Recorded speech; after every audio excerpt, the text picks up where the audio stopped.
오늘 주일 예배는 하나님을 기쁘시게 해드리려면 어떻게 해야 하는가? 하나님을 기쁘시게 해드리려면 어떻게 해야 하는가라는 제목으로 잠깐 시간 은혜를 나누고자 합니다.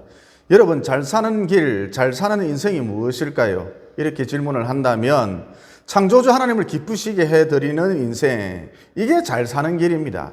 이게 잘 사는 인생이라는 것이죠. 그러면 인간을 기쁘게 하는 것과 하나님을 기쁘시게 해드리는 것, 이 둘의 차이점이 무엇일까요? 여러분, 인간을 기쁘게 하려면 모든 인간은 자기중심적이기 때문에 상대방이 좋아하는 것을 해주고 상대방이 좋아하는 말을 해주고 상대방을 즐겁게 해주면 된다는 것입니다. 예를 들어서 아내를 기쁘게 해주려면 어떻게 하면 될까요? 집사람을 기쁘게 해주려면 어떻게 하면 될까요? 루이비통 가방을 사주고 돈을 많이 벌어주고 또 청소나 빨래나 요리 이런 집안일을 거들어주면 아주 기뻐한다는 것입니다. 조사를 해보니까 여자가 원하는 것은 대략 500가지 정도 된다 그럽니다.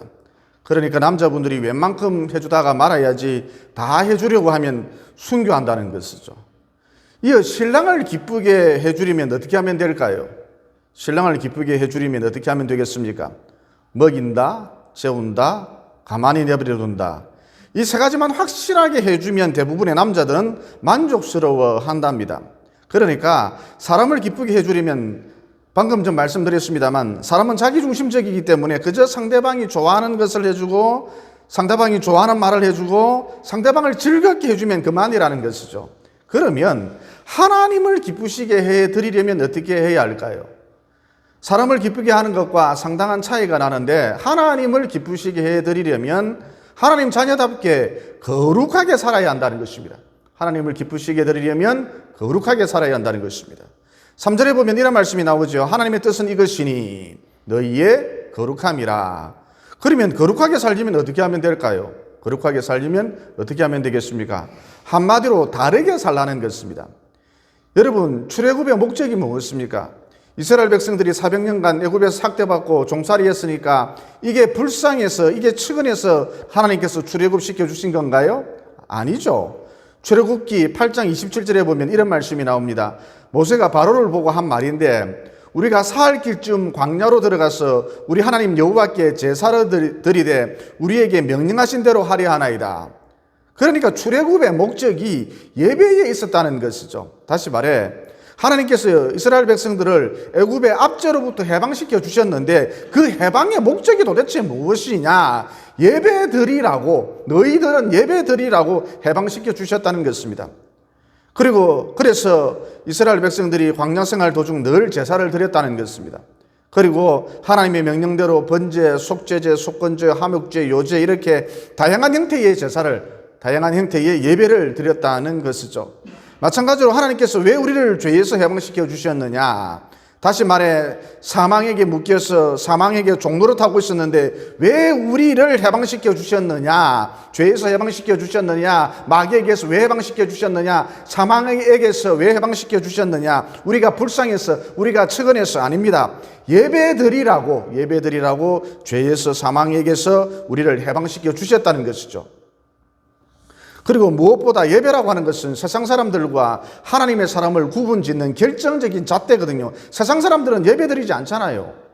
그러니까 무슨 얘기냐? 우리가 예배드림으로 다르게 살 때에 세상 사람들과 구별되어서 다르게 살 때에 예배드림으로 다르게 살 때에 하나님께서 기뻐하신다. 또 이렇게 다르게 사는 것 이게 거룩하게 사는 것이다. 그 다음 우리가 하나님을 기쁘시게 해드리려면 어떻게 해야 하는가? 세상의 빛과 소금이 되라는 것입니다. 그러면 세상의 빛과 소금이 되려면 어떻게 하면 될까요? 전등 장사를 해야 할까요? 소금 장사를 해야 할까요? 세상의 빛과 소금이 되려면 어떻게 하면 되겠습니까? 남들보다 뛰어나고 남들보다 탁월하면 될까요? 이는 거대한 착각입니다. 여러분, 우리가 아무리 남들보다 뛰어나고 남들보다 탁월하다 할지라도 이 세상에는 나보다 훨씬 뛰어난 사람, 나보다 훨씬 탁월한 사람 무수히 많습니다. 경상도 말로 하면 천지백가리입니다.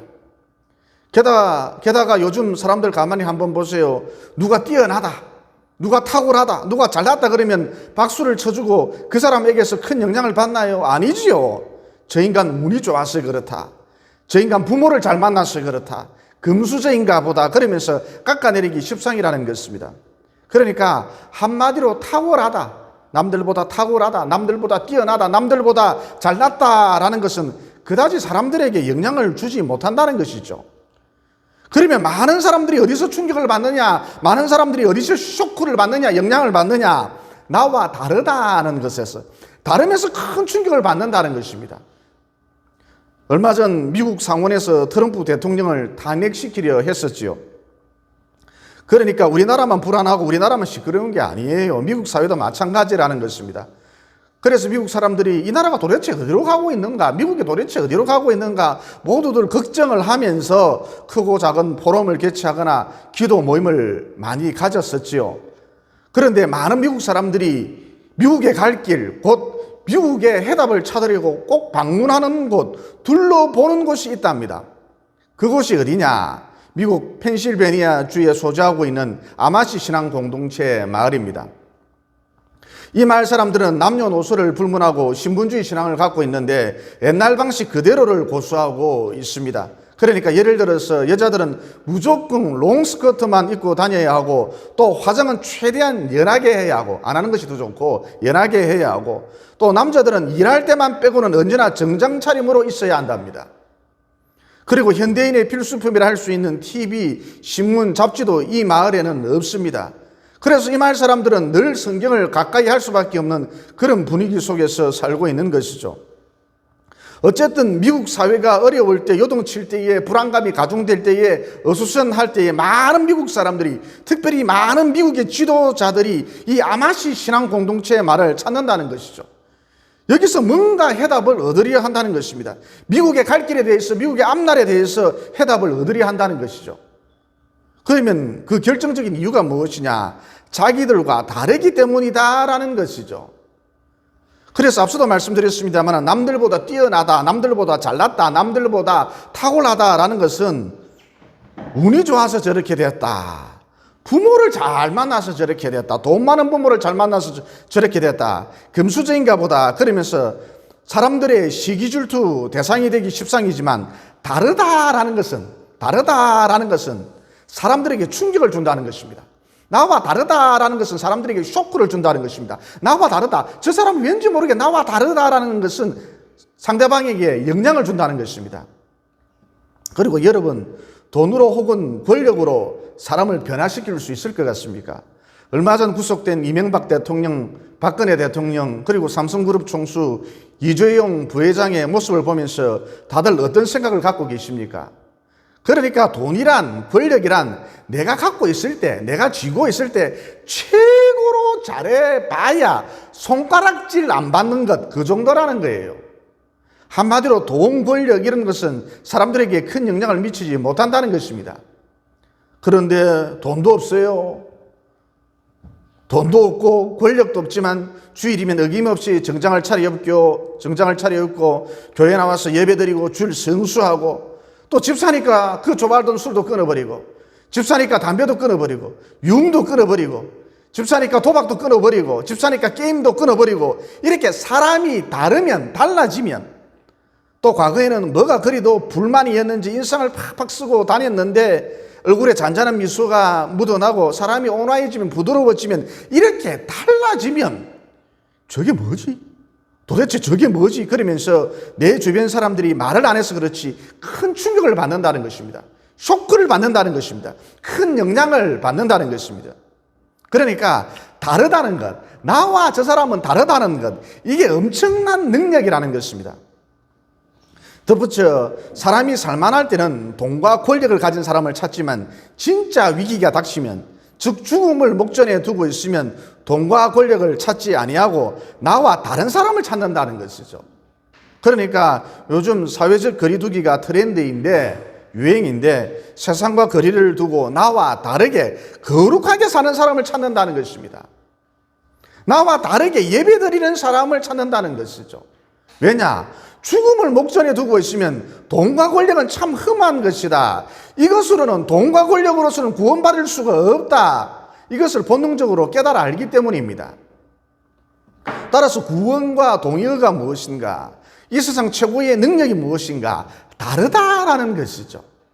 그래서 정리해보면 남들보다 뛰어난 삶을 산다, 남들보다 잘난 삶을 산다, 남들보다 탁월한 삶을 산다. 이것이 빛과 소금의 삶이 아니라, 혹은 돈과 권력을 가지고 이 세상을 호령한다. 이게 빛과 소금의 삶이 아니라 다르게 사는 것. 즉 세상과 거리를 두고 거룩하게 사는 것, 예배드리면서 사는 것, 이렇게 다르게 사는 것, 이것이 빛과 소금의 인생이요. 이렇게 다르게 살면 주변 사람들이 영향을 받는다, 큰 충격을 받는다는 것이죠. 그리고 이런 삶을 살 때에 우리 하나님께서 크게 기뻐하신다는 것입니다. 그러므로 세상과 거리를 두고 다르게 사시는 여러분들 되시기를 예수님 이름으로 진심으로 축원을 드립니다. 아울러 미국 뉴욕에 가면 바퀴벌레가 엄청 많은데, 특히 뉴욕의 중심이라 할 수 있는 맨하탄에 가면 바퀴벌레가 바글바글한데, 득실득실한데, 맨하탄 바로 옆 유대인 거주지역에 가면 바퀴벌레가 하나도 보이지 않는다고 합니다. 그래서 유대인 거주지역에 위치한 호텔들 인기가 상당히 좋습니다.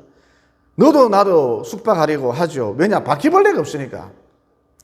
심지어 맨하탄 호텔보다 시설이 많이 떨어지는데도 불구하고 숙박비가 비싼 경우도 있습니다. 그러면 유대인 거주지역에는 왜 바퀴벌레가 없는가? 여러분이 잘 아시다시피 유대인들은 구약 성경을 삶의 표준으로 삼고 있지요. 그래서 레위기서에 보면 정결법에 관한 규례가 있는데, 그 중에서도 음식에 관한 규례를 보면 반드시 음식은 먹을 수 있는 양만큼 만들어라. 또 부득이하게 음식을 남겼을 경우에 그 남은 것은 지체하지 말고 즉시 치우라 그랬습니다. 그러니까 한마디로 유대인 거주지역의 바퀴벌레들은 모두 굶어 죽는 것이죠. 여러분, 이 대목에서 바퀴벌레하고 마귀하고 공통점이 있습니다. 그것은 둘 다 더러운 것을 좋아하고 먹이를 무척 좋아한다는 것이죠. 그래서 바퀴벌레는 더러운 음식 찌꺼기를 보면 환장을 하고, 마귀는 우리의 더러운 죄를 보면 환장을 한다는 것입니다. 그러면 마귀를 굶겨 죽이는 방법이 무엇이냐? 이 악한 세상과 거리를 두고 다르게 살 때에, 즉 예배드리면서 다르게 살 때에, 남들과는 다르게 거룩하게 살 때에 마귀를 굶겨 죽일 수 있다는 것이죠. 그런데 문제는 나는 다르게 살고 싶은데, 이 세상과 거리를 두고 거룩하게 살고 싶은데 이게 내 힘으로 잘 안 된다는 것입니다. 그래서 많은 사람들이 생각하기를 법을 엄격하게 만들면 사람들이 거룩하게 살지 않겠느냐, 법을 아주 엄하게 만들면 사람이 깨끗하게 살지 않겠느냐, 법을 대단하게 심하게 가혹하게 만들면 사람들이 거룩하게 살지 않겠느냐. 여러분, 과연 그럴까요? 이 세상에서 가장 엄격한 법, 그러면 함무라비 법이라 할 수가 있습니다. 이 함무라비 법에 보면 사람이 도둑질을 했을 경우 손목을 잘라버리라 그랬거든요. 이런 함무라비 법을 이슬람법이 그대로 계승을 했습니다. 그래서 이슬람법에도 보면 사람이 도둑질을 했을 경우에 손목을 자르라 그랬다는 것입니다. 그러면 법이 이처럼 엄격하니까 이슬람 사회에 있어서 도둑이 싹 다 사라져야 할 것 아닙니까? 그런데 도둑이 사라지기는커녕 도둑이 제일 많은 곳이, 득실거리는 곳이 이슬람 사회라는 것이죠. 그리고 아주 지능적으로 기상천외한 방법으로 도둑질을 하더라는 것입니다. 또 함무라비 법전에 보면 간음을 했을 때, 간통을 했을 때 두 눈을 뽑아라 그랬거든요. 이것을 약간 변형시켜서 이슬람법이 그대로 계승을 했는데, 이슬람법에 의하면 사람이 간음을 했을 때, 간통을 했을 때 돌로 쳐 죽이라 그랬습니다. 그러면 법이 이처럼 엄격하니까, 가혹하니까 간통이 싹 다 사라져야 할 것 아닙니까? 그런데 간통이 사라지기는커녕 전혀 사라지지를 않고 있으며 더욱 치밀해지고 은밀해지더라는 것입니다. 저는 솔직히 우리 사모 말고, 우리 사모가 들으면 기분이 나쁠지 모르겠는데, 우리 사모 말고 김혜수가 너무너무 좋습니다. 그리고 찬송가 말고 일본 엔카를 참 좋아합니다. 일본 트로트를 좋아합니다. 그래서 주현미가 너무너무 좋습니다. 그녀의 공연을 꼭 보러 가고 싶습니다.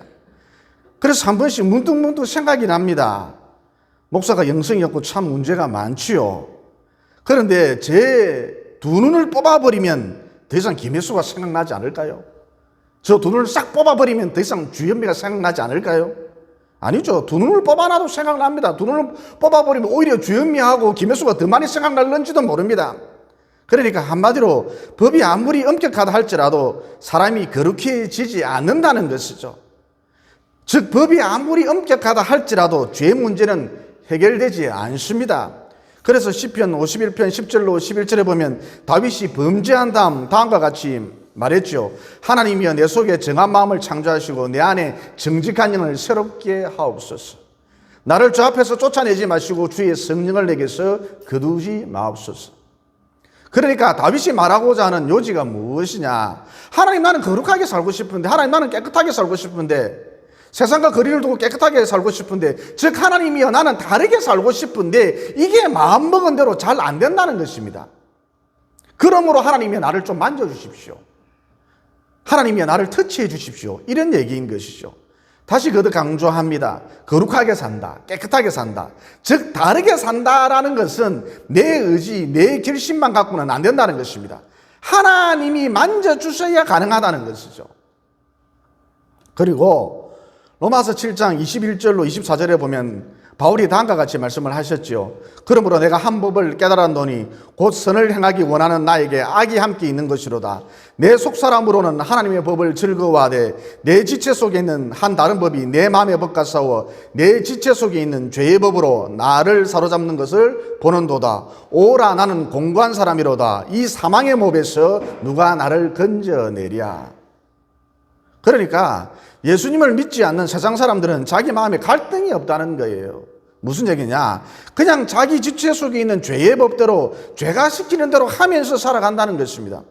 그런데 사람이 예수님을 믿게 되면 그때부터 하나님의 법이라는 것이 자기 속으로 들어오거든요. 그래서 자기가 본래 가지고 있었던 죄의 법하고 새롭게 생긴, 새롭게 들어온 이 하나님의 법하고 늘 충돌한다는 것입니다. 다툼이 발생한다는 것입니다. 이게 마음의 갈등 현상으로 나타나는 것이죠. 그러니까 예를 들어서 오늘 주일인데 서울에서 결혼식이 있다 그러면 예수를 믿기 전에는 아무런 갈등 없이 그냥 KTX 타고 갔다는 것입니다. 그런데 예수님을 믿고 난 다음 하나님의 법이 들어오니까, 하나님의 법이 내 속사람 속으로 들어오니까 오늘은 주일인데 어쩌지, 주일 성수해야 하는데 어쩌지, 예배 드려야 하는데 어쩌지, 교회 가서 해야 할 일이 있는데 어쩌지, 그러면서 갈등한다는 것입니다. 또 예수 믿기 전에는 자기 지체 속에 있는 죄의 법대로 죄가 시키는 대로 예를 들어서 재고 남은 것을 신상이다, 신사품이다 그러면서 잘도 속여서 팔았는데 또 손님이 속아주면 기분이 참 좋았는데 예수를 믿고 난 다음 하나님의 법이 들어오니까 이러면 안 되는데 하나님이 이걸 싫어하시는데 그러면서 갈등한다는 것이죠. 그러면 내 지체 속에 본래 가지고 있었던 죄의 법하고 예수님을 믿고 난 다음 새롭게 생긴 하나님의 법하고 늘 충돌함으로 말미암아서 종종 마음에 갈등이 생기는데 이 마음의 갈등 현상을 무난히 극복해내고 거룩하게 살려면, 세상과 거리를 두고 깨끗하게 살려면, 구별된 삶을 살려면, 즉 다르게 살려면 어떻게 하면 될까요? 내 힘으로는, 내 결심만으로는, 내 의지만으로는 어림도 없고 하나님이 만져주셔야 한다는 것입니다. 하나님이 터치해 주셔야만 한다는 것이죠. 그러므로 오늘 주일 예배를 통해서 하나님께서 성령을 통해 여러분을 만져주시기를, 터치해 주시기를 예수님 이름으로 진심으로 축원을 드립니다. 그 다음 우리가 하나님을 기쁘시게 해드리려면 어떻게 해야 하는가? 형제를 사랑해야 한다는 것입니다. 그런데 여러분, 우리가 형제를 사랑하면 하나님을 기쁘시게 해드릴 뿐만 아니라 내게 어떤 유익이 있죠? 형제를 사랑하면 내게 어떤 유익이 있죠? 한마디로 관계가 좋아진다는 것입니다. 사랑하면 관계가 좋아져요. 하지만 자기 주장을 자기를 내세우면 이게 상대방을 미워하는 것이거든요. 자기를 내세우는 게 상대방을 미워하는 것이죠. 저놈 죽어라 이것도 미워하는 것이지만 자기를 내세우는 게 이게 상대방을 미워하는 것이거든요. 이렇게 자기를 내세우면 그만 관계가 깨진다는 것입니다. 여러분, 이 세상에서 제일 행복한 사람이 어떤 사람이냐? 인간 생활이란 다 관계의 문제인데 관계가 좋은 사람이라 할 수가 있습니다. 그러니까 형제를 사랑함으로써 하나님을 기쁘시게 해드리면 결국 내가 잘 된다는 것이죠. 관계가 좋아진다는 것입니다. 다시 말해, 이 세상에서 가장 행복한 사람이 되고 싶습니까? 그러면 하나님을 기쁘시게 해드리면 된다는 것입니다. 덧붙여서 우리가 살다 보면 부득이 한 사람만을 선택해야 할 경우가 생기는데, 즉 이 사람과 관계를 좋게 하면 저 사람과 멀어질 수밖에 없는 그런 경우도 종종 발생하는데, 이럴 때는 충분한 기도를 통해서 한 사람을 선택하시고 이어 나머지 한 사람도 상처받지 않도록 이 역시 기도를 해 주라는 것입니다. 출애굽기 11장 10절에 보면 이런 말씀이 나오거든요. 모세와 아론이 이 모든 기적을 바로 앞에서 행하였으나 여호와께서 바로의 마음을 완악하게 하셨으므로 그가 이스라엘 자손을 그 나라에서 보내지 아니하였더라. 그러니까 무슨 얘기냐? 사람의 마음을 부드럽게 만드는 것, 사람의 마음을 강팍하게 만드는 것, 마음 문을 열도록 만드는 것, 마음 문을 닫도록 만드는 것, 이것은 사람이 어찌 할 수 없는 영역이라는 것이죠. 그래서 부득이 한 사람만을 선택해야 할 경우, 방금 전 말씀드렸습니다만 충분한 기도를 통해 한 사람을 선택하시고 이어 나머지 한 사람을 위해 그가 상처받지 않도록 이 역시 기도해 주라는 것입니다. 그러면 그 어떤 사람과도 원수될 일이 없다는 것이죠. 관계에 이상이 생기지 않는다는 것입니다. 늘 좋은 관계가 흐르는 그런 삶을 살아갈 수 있다는 것입니다. 그 다음 우리가 하나님을 기쁘시게 해드리려면 어떻게 해야 하는가? 하루하루를 충실하게 살아야 한다는 것입니다. 방금 우리가 읽은 데살로니가 전서의 주제가 무엇인가? 종말론을 다루고 있는데 예수님이 4차원의 세계에서 영적인 세계에서 3차원의 세계로 곧 이 우주로 다시 오신다는 것입니다. 그리고 그때 공중 휴거와 동시에 모든 믿는 자들의 부활이 있다는 것이죠. 그래서 당시 데살로니가 성도들은 데살로니가 전서를 읽으면서 곧 종말이 올 것이다. 휴거가 일어난다. 예수님이 재림한다. 그러면서 열심히 살지 아니하고 그냥 하늘만 쳐다보고 손을 놓고 있었다는 것입니다. 이에 바울이 이러한 삶은 하나님이 기뻐하는 삶이 아니다. 이런 지적과 아울러서 다음과 같이 권면을 해 주셨죠. 방금 우리가 읽은 본문 말씀 11절 말씀입니다. 대신 읽어드리겠습니다. 또 너희에게 명한 것 같이 조용히 자기 일을 하고 너희 손으로 일하기를 힘쓰라. 그러니까 결론이 무엇이냐? 내일 종말이 온다 할지라도, 내일 예수님이 재림하신다 할지라도 오늘 자기 할 일에 최선을 다하고 있으라는 것입니다. 여러분, 이게 하나님을 기쁘시게 해드리는 일입니다. 그 다음 하나님을 기쁘시게 해드리려면 그 어떠한 경우에라도 희망을 잃지 말라는 것입니다.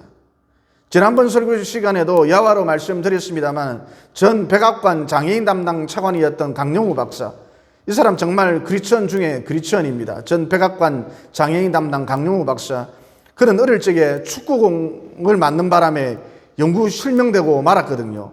이후 그는 결혼을 해서 아들 둘을 낳았는데 어느 날 첫째 아들의 일기장을 보니까 우리 아버지는 장애인이라서 우리 아버지는 앞을 보지 못해서 나랑 축구도 못하고, 우리 아버지는 장애인이라서 나랑 야구도 못하고, 우리 아버지는 앞을 보지 못해서 나랑 자전거도 못한다. 그러니까 강용우 박사가 첫째 아들의 일기장을 대충 훑어보니까 못한다로 시작해서 못한다로 끝나더라는 것이죠. 이에 강용우 박사가 더 이상 이대로 내버려둬서는 안 되겠다 싶어서 어느 날 아들아, 너의 방에 모든 불을 다 끄라, 깜깜하게 만들어라 그러면서 동화책을 읽어주었답니다. 매일 밤마다 이 일을 반복했답니다. 이게 가능했던 이유는 강용우 박사는 시각장애인이라서 점자로 된 동화책을 얼마든지 읽을 수 있었기 때문이었죠. 그러자 첫째 아들이 아버지 강용우 박사를 슈퍼맨으로 생각하더라는 것입니다. 왜냐? 지륵같이 어두운 밤에 동화책을 척척 읽어주시니까. 이어 세월이 흘러서 강용우 박사의 첫째 아들이 성장하여 대학에 입학할 나이가 되었답니다. 여러분, 우리나라 대학과는 달리 미국 대학은 입학할 때에 고등학교 성적은 참고 상황이고 제출한 에세이에 따라서 자기 인생에 대해 적은 수필에 따라서 당락이 결정되는 경우가 참 많거든요. 그때 강용우 박사의 첫째 아들이 캄캄한 밤에 아버지가 동화책을 읽어주었던 이 사연을 수필로 제출했던 것입니다. 그리고 이 수필을 읽었던 하버드 대학 입학 사정관들이 모두 감동을 받았고 만장일치로 강용우 박사의 첫째 아들을 입학시켜 주었죠. 이후 강용우 박사의 첫째 아들은 하버드 대학교 의과대학에 입학하여서 공부를 했고 급기야 안과 의사가 되어서 무려 3만 명이나 되는 사람들의 눈을 뜨게 해 주었다는 것입니다. 그러니까 강용우 박사가 앞을 보지 못한다는 것에 대하여서, 공에 맞아서 장애인이 되었다는 것에 대하여서 땅을 치면서 한탄하지 아니하고 왜 이런 불행한 일이 하필 나에게 미쳤느냐 그러면서 탄식하지 아니하고 묵묵히 자기가 할 수 있는 일을 찾아서 했더니 곧 끝까지 희망을 잃지 않았더니 하나님께서 이런 큰 역사를, 놀라운 역사를 이루어 가시더라는 것입니다. 그러므로 내일 종말이 온다 할지라도 지금 자기가 하는 일에 최선을 다하시고 더 나아가 그 어떠한 경우에라도 하나님을 바라보고 희망을 잃지 않으므로 하나님을 기쁘시게 해드리는 것은 물론이려니와 마침내 내 인생을 통해 하나님의 위대한 역사가 드러나는 위대한 남은 여생 보내시기를 예수님 이름으로 진심으로 축원을 드립니다. 기도드리겠습니다.